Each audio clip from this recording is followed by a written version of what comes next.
रामैया को उसी गांव में खुद का एक खेत होता था। उस खेत में वो फसल उगाता था और उससे आए हुए पैसों से अपना घर चलाता था।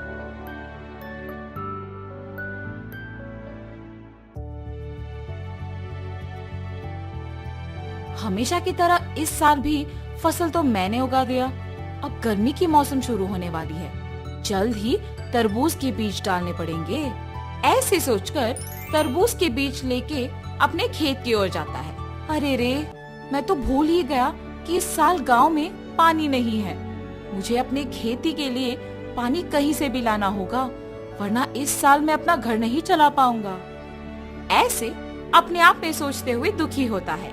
इतने में उसके पड़ोसी खेत का मालिक विश्वनाथ रामैया को देख उसके पास आता है। अरे रामैया, इतना क्या सोच रहे हो कि मेरा आना भी देखा नहीं तुमने?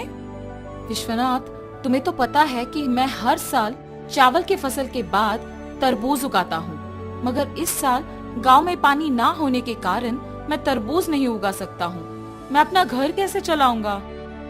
क्या तुम पानी के बारे में इतना सोच रहे हो? उसमें क्या है, इस सारे गांव में सिर्फ मेरे ही खेत में तो मोटर है। मेरे मोटर का उपयोग करके तुम हमेशा की तरह अपने खेत में तरबूज उगाओ। मैं तुम्हारा एहसान कभी नहीं भूल सकता हूँ। ऐसे कहकर उसके खेत में मौजूद मोटर के सहायता से पानी का उपयोग करके तरबूज उगाता है। कुछ ही महीनों में उसके खेत में तरबूज अच्छे उगते देख बहुत खुश होता है। हर साल से ज्यादा तो इस साल तरबूज उगे हैं, इनको बेचूंगा तो बहुत सारे पैसे मिलेंगे। ऐसे सोचकर सारे तरबूजों को बेचने दुकान जाता है। वहाँ दुकानदार तरबूजों को लेके पैसे देता है। ये सब उसी दुकान के पास मौजूद विश्वनाथ देखता है। रामैया को तरबूज की फसल उगा के बहुत सारे पैसे मिले हैं। मेरे पानी देने के वजह से ही ये उसके लिए मुमकिन हुआ है, इसीलिए आए हुए पैसों में आधा हिस्सा मुझे मिलना चाहिए। इसके बारे में मुझे रामैया से पूछना होगा। रामैया, मेरे पानी देने के वजह से ही तो तुम इतने तरबूजों को उगा सके हो। हाँ, आपने सच ही कहा है। उस दिन आपने अगर पानी नहीं दिया होता तो आज मेरे हाथों में पैसे नहीं होते। अगर मैं तुम्हें पानी नहीं देता तो तुम्हारे पास आज पैसे नहीं होते ना। मतलब तुम्हारे हाथ में जो पैसे हैं उसमें आधा हिस्सा मुझे मिलना चाहिए ना। ठीक है जी, आपको सिर्फ इन पैसों में आधा हिस्सा चाहिए ना। लीजिए, आप ही की वजह से तो ये मेरे पास आए हैं। ऐसे खुशी से पैसे देता है। मैंने सोचा कि तुम पैसे नहीं दोगे, लेकिन तुमने मेरा एहसान वाकई चुका दिया। मेरे पूछने पर बिना सोचे तुमने पैसे बस दे दिया। तुम अगर ऐसे ही रहोगे तो तुम्हारी अच्छाई ही तुम्हें नष्ट कर देगी। ऐसे कहकर पैसे लेके वहाँ से चले जाता है।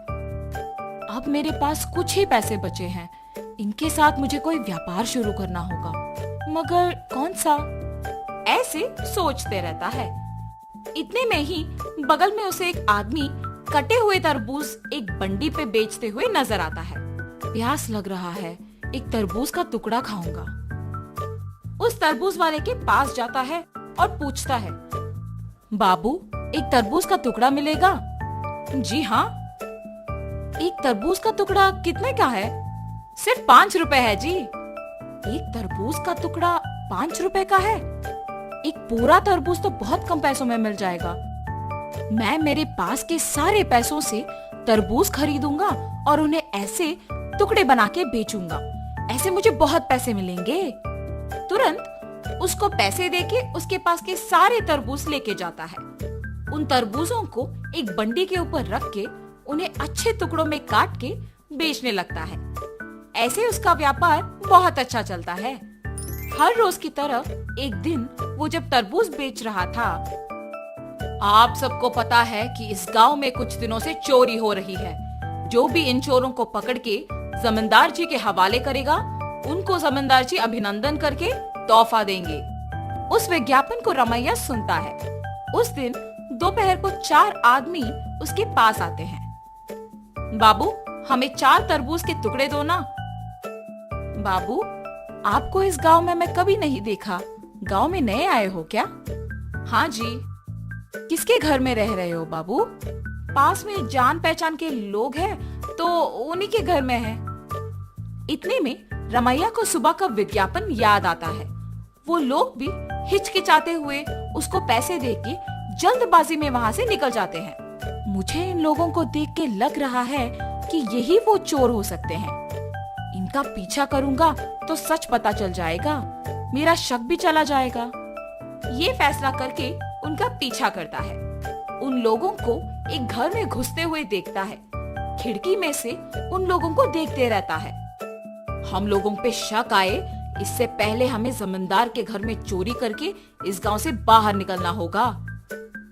मेरे सोच के अनुसार ये लोग तो चोर ही निकले हैं। तुरंत मुझे ये जमींदार को बताना होगा, वरना आज जो चोरी होगा उसका कारण तो मैं ही बन जाऊंगा। तुरंत वो वहाँ से जमींदार के पास जाता है। जमींदार साहब, जमींदार साहब। अरे क्या हुआ रामैया, यहाँ आए हो? इस गांव में हो रही चोरियों के पीछे जो लोग हैं वो मुझे पता है, यही बताने आपके पास आया हूँ मैं। इतना ही नहीं, मैं उन्हें ये कहते हुए सुना कि वो आज आपके घर में चोरी करने वाले हैं, इसीलिए तुरंत आपके पास आया हूँ। ऐसे सब कुछ जमींदार को बताता है। क्या तुम्हें पता है कि वो लोग कहाँ हैं?